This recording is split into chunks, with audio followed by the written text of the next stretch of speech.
Pakita ko lang sa inyo yung na-receive ko na email. Ito siya guys. Yan siya guys. Dito guys, na-receive ko na email. Pinapabayad ako ng 288 na 0.98 na tax daw. Yan. Para daw sa binsimento para sa aking registration for my small business here in Sao Paulo. Yan, ito guys, kailangan ko magbayad sa Pix. Yan. Tapos ito ay galing kay Thiago Serafin. Tapos meron pa silang resibo dito guys na pinakita. Yan siya. Ito. Yan. Kailangan ko daw magbayad para hindi daw makancel yung yung CNPG ko. At first guys, naniwala ako guys, puntik na ako makabayad. Pero, gi-search ko siya guys sa Google. Yan. I-search ko siya sa Google. Sinearch ko talaga kasi minsan hindi na ako naniniwala sa mga pagdating sa pera. Yan siya, Thiago Serafin. Sinearch ko yung sender. At dito nakita ko yung site. Ito yung pinaka legit site kung meron kayong gustong tanong about sa mga company or about sa mga bayarin or mga iba't ibang klase na pwede nyo ipareklamo.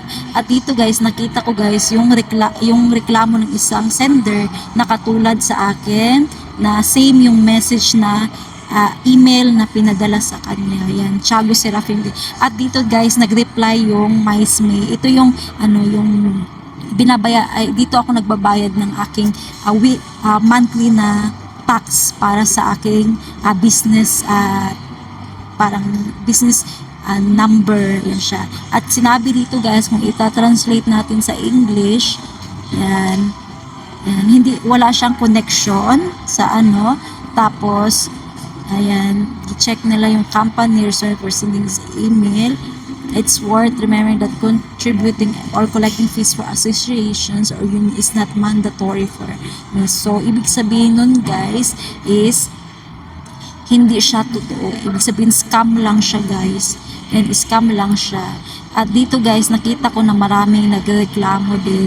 Ito, ilan din yung nagreklamo na same sa akin.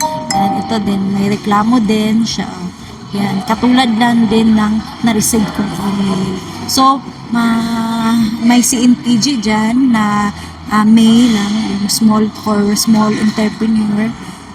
Please be aware, sana hindi nyo mabayaran to para hindi masayang yung pera nyo. Salamat sa inyong panonood. Sana ay i-share nyo para sa mga taong may CNPG or may. Thank you.